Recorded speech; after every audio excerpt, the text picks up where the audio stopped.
Olá, meu nome é Valdir Ferreira, começando mais uma videoaula. A gente vai falar um pouquinho sobre elegância com C Sharp, né? Comandos de validação elegantes. Alguns comandos que a gente já utiliza há um bom tempo já, ou então o pessoal nunca utilizou, mas existe há um bom tempo na linguagem C Sharp. Vamos lá. Utilizando comandos de validação elegantes com C Sharp. O objetivo dessa videoaula nada mais é do que a gente utilizar um projeto simples de exemplo com comandos comuns, né, de validações com C Sharp. A gente vai demonstrar fazendo comandos elegantes de listagem e validações também com C Sharp. É uma aula bem curta mesmo, para mais dicas mesmo e boas práticas, caso o pessoal não utilize esses comandos ainda. Usando atalhos do teclado com Visual Studio, eu vou deixar uma lista aqui dos atalhos que eu utilizo, que eu acredito que vai ajudar bastante gente também. Técnicas de async task com métodos em memória usando task from result. Muitas vezes a gente já utiliza, né, async task em alguns dos nossos métodos que chama dados do banco, porém em memória a gente não utiliza nada. Ele não utiliza async task. Então, como padronização, pode utilizar o from result, que a gente também vai mostrar aqui como isso funciona. As ferramentas que a gente vai utilizar é o Visual Studio 2019, versão Community. As linguagens são C Sharp, né? Usando atalhos no Visual Studio. Ctrl KD identa todo o seu fonte, né? Corrige ele automaticamente, né? Identa ele. Ctrl KC comenta, né, um bloco de linha que você selecionou. Ctrl KU descomenta o bloco. Ctrl Shift, né, mais o up lá, durante a programação, ele volta um método, né, que você estava navegando, ele volta para o método anterior. E aí o down, ele durante a programação, ele avança, né, para o próximo método. Ctrl ponto ponto, ele implementa na verdade uma classe. Você digitou lá um comando, digitou o nome de uma classe, e essa classe não existe, ele vai lá e cria essa classe ou esse método para você.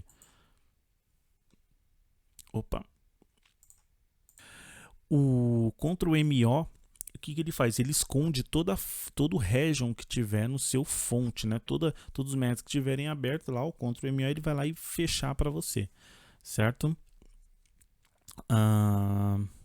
Foi. Ctrl Shift B, ele compila todos os projetos, né? Isso aí é bem bacana, para você não precisar ficar lá apertando, clicar com o botão direito e compilar o projeto. É claro que isso é na linguagem C Sharp, certo, pessoal? Usando o Visual Studio, né? F5 manda depurar o projeto, né? Executa no caso.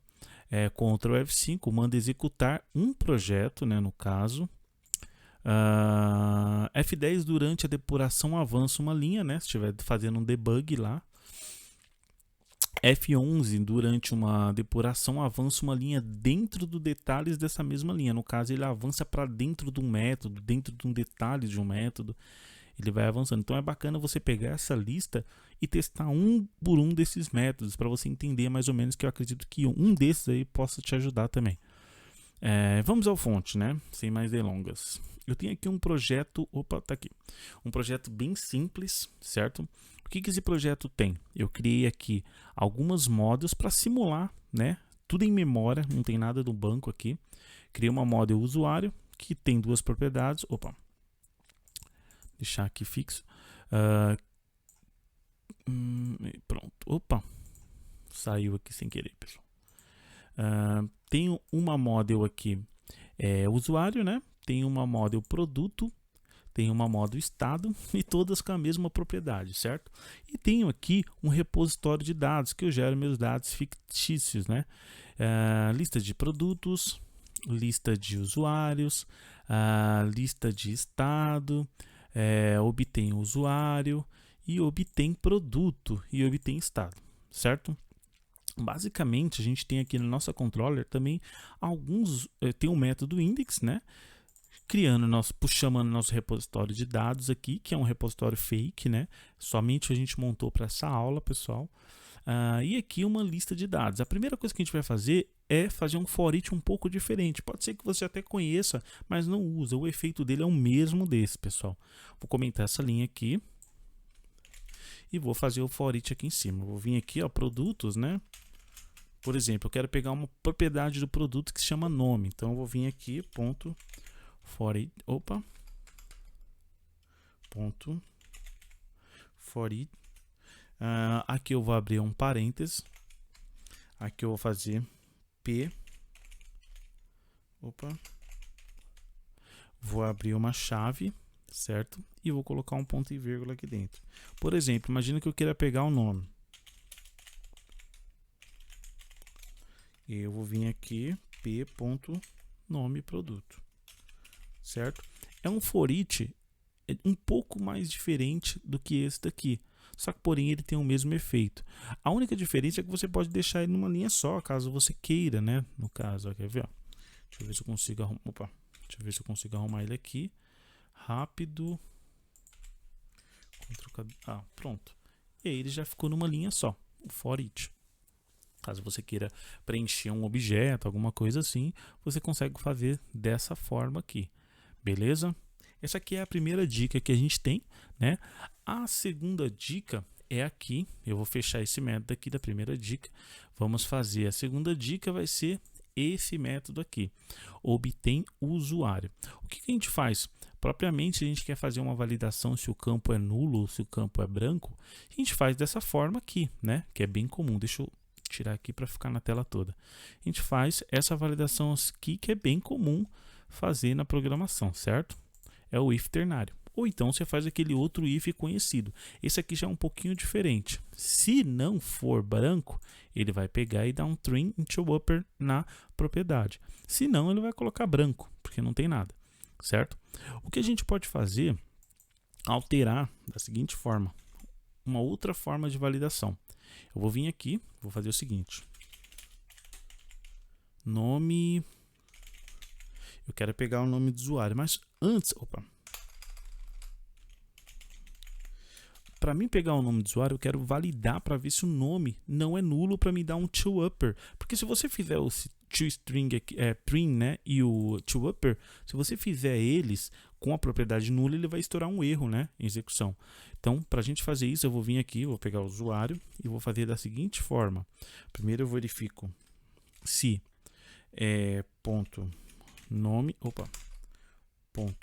nome, se ele não for nulo, ponto trim ponto toUpper.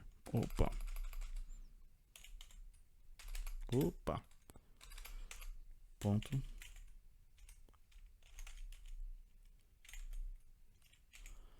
pronto. O que esse sinal de interrogação ele está fazendo aqui no meio? Ele está fazendo o seguinte: se você não tem esse sinal, se você não coloca ele e essa propriedade é nula, o que ele acontece? Ele vai executar e vai ocorrer um erro, certo? No caso, quer ver? Eu vou mostrar aqui, ó, vou executar nosso projeto, certo? É um projeto simples que vai obter o usuário, certo? No caso, ó, o nome dele está nulo. Então, sem validação nenhuma, o que ele vai acontecer? Se eu executar aqui, ó, executar. Se ele começar a executar, que eu já mostro. Ele vai cair no breakpoint aqui. A qualquer momento ele vai cair. Ele caiu aqui no breakpoint, né? Caindo no breakpoint, vou dar um F10 aqui para ele avançar, né? E ó, se eu colocar o mouse aqui em cima, ele já vai mostrar a propriedade e ele está com objeto nulo. Se eu passar por aqui, olha o que vai acontecer. Ele vai estourar um erro em tempo de execução, vai falar que o objeto é nulo, né? Então ele não consegue fazer o trim. Então, para resolver isso, a gente só faz isso aqui, ó. Quer ver? A gente vem aqui e coloca esse cara aqui. Que aí ele não vai, se a propriedade for nula, ele não vem aqui para frente, não faz o trim e nem o toUpper, certo? Vamos executar novamente. Pronto, ele caiu aqui no nosso breakpoint de novo. E aí, se a gente passar agora, o que ele vai fazer? Ele passa direto. Ele validou, ele chegou aqui, é nulo, então ele não faz o trim e nem o toUpper, né? Bem bacana, né? Evita que você faça essa validação toda, você faz uma linha só. É bem bacana, é um comando bem elegante e bem útil também, certo? Para várias situações. Vou tirar o breakpoint, Vamos vir aqui agora e no nosso último exemplo aqui, basicamente é quase a mesma coisa, mas a gente vai fazer com o len, né? O len é a mesma coisa. Ele vai pegar aqui o tamanho do campo. Então ele vai falar o seguinte, olha, se o tamanho do campo, se a propriedade não for nula, ele me faz o len. Se não, ele vai vir aqui e vai me dar a quantidade, certo? Sabendo que essa propriedade aqui, ó, o obtém, né? Esse usuário, ele não está nulo, ele já está vindo, então ele vai fazer a conta normalmente, certo? No caso, se ele estivesse nulo, ele iria fazer a mesma coisa, ele iria cair, que nem eu mostrei do usuário, ele iria cair e ia dar pau. Mas o que a gente vai fazer? Vamos fazer uma alteração aqui, certo? Aqui eu vou fazer o seguinte, int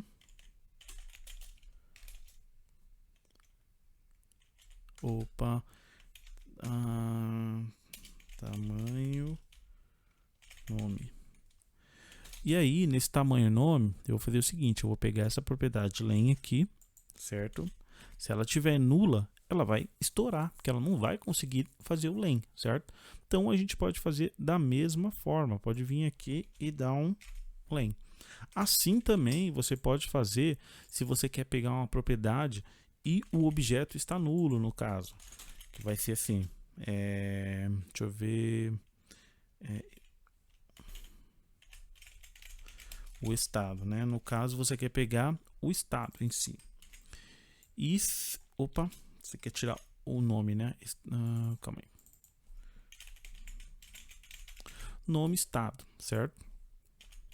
Ponto nome. Você quer pegar o nome do estado e o estado ele está nulo. Então, como é que você pode fazer? Você pode fazer a validação também aqui. Então, ele só vai pegar o nome do estado se esse cara aqui não for nulo, certo? Vamos colocar um breakpoint aqui para a gente executar, para ele mostrar tudo que ele vai fazer aqui, certo? Vou executar. Ele vai cair no breakpoint aqui. Quando ele cair aqui, eu vou mostrar. Aqui no caso aqui, a gente sabe que não vai dar erro, porque já tem dados aqui, né? Aqui obtém estado tem dado, né? Então, ele não vai dar erro aqui. E aqui embaixo é a mesma coisa. Como ele não está nulo, ele vai passar direto, certo? Pronto, ele caiu aqui, ó. Caindo aqui, vou dar um F10.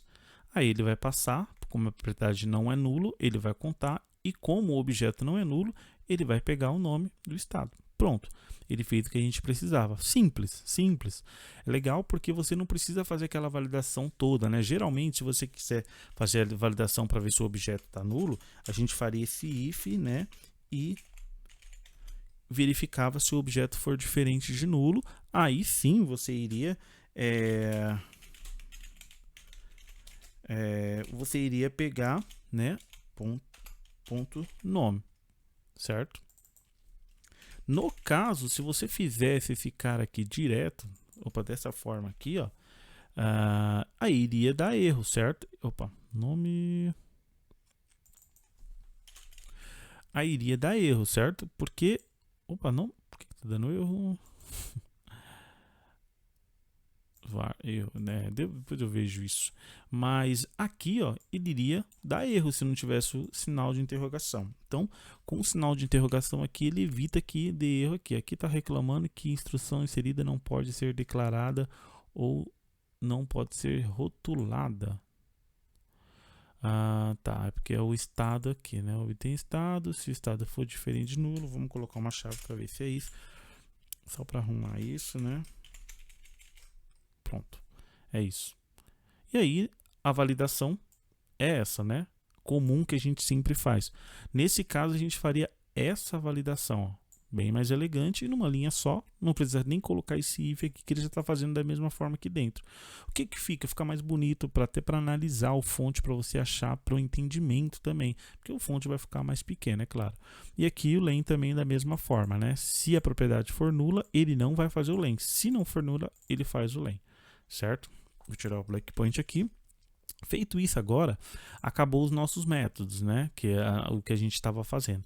Agora a gente vai fazer o seguinte, a gente vai começar a passar, no caso, todas as propriedades para um padrão do async task, né?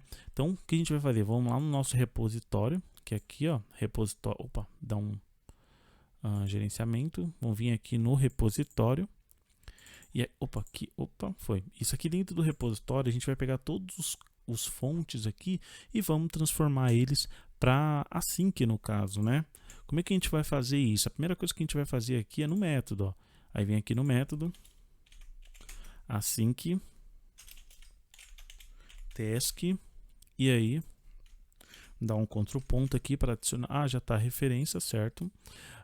Beleza, ele vai estar reclamando aqui. Por que ele vai estar reclamando? Ele vai estar falando assim que o resultado ele tem que ter uma await para ele ser um async, né? Senão ele não vai funcionar desse jeito. Só que esses métodos estão em memória. Como a Microsoft mesmo ela fala, eu também vou deixar aí um link, né, da Microsoft que ele mostra como a gente utilizar quando é dessa forma, quando o dado já está pré-computado, que é dessa forma. Quer ver? Await aqui ponto from result, certo? E aí o método já está totalmente padronizado. Assim que aí a gente vai fazer isso para todos os métodos. Agora não tem mais desculpa para usar todos os nossos métodos do projeto como async task, certo? Aqui embaixo do mesmo jeito, await from result. Pronto, aqui também, estado do mesmo jeito.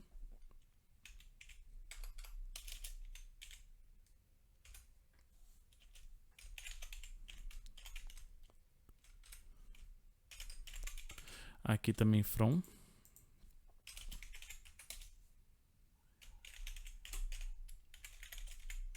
From result. Pronto, no último, aqui também é do mesmo jeito, mesmo que ele não é uma lista, como não é uma lista, assim que task, do mesmo jeito, não tem diferença, certo? E await from result.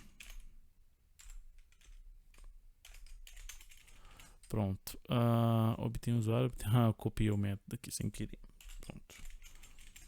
Feito isso, deixa eu ver, falta mais um método, dois métodos, né? Do mesmo jeito a gente vai fazer. Async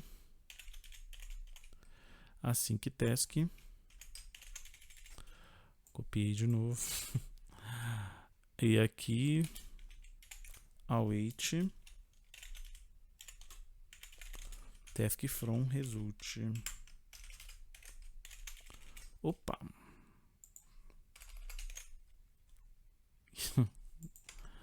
Tudo no lugar errado aqui. Pronto. E o obtém estado por último, né? Mesmo jeito. Bom que já treina, né? Para não esquecer mais. Task.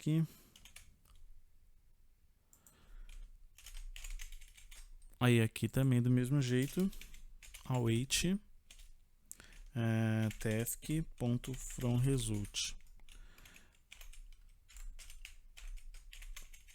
Pronto. Feito isso, agora a gente vai voltar no nosso controller, né? A gente fez todos os métodos aqui, estão como async task, né? Todos os nossos métodos. Agora, obviamente, o nosso controller a gente tem que alterar também, certo?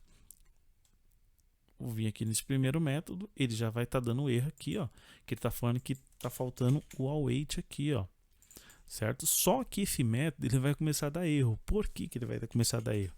Porque essa nossa método aqui, ó, né? Esse de cima, nossa index, ele não é async task. Então a gente vai ter que transformar ele também. Opa.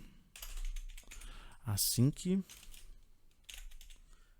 task e do mesmo jeito. Opa.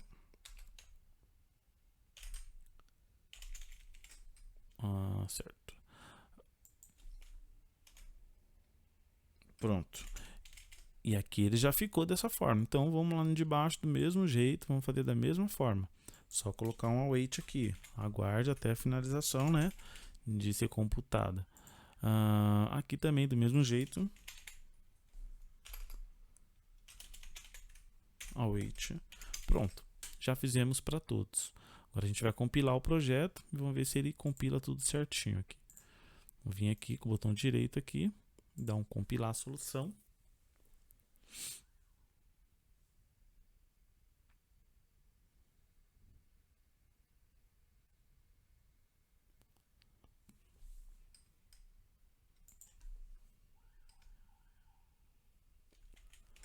Ó, pessoal, eu cliquei aqui o Ctrl Shift B, né, como no exemplo mesmo, para ele compilar o projeto, ó. Ctrl Shift B.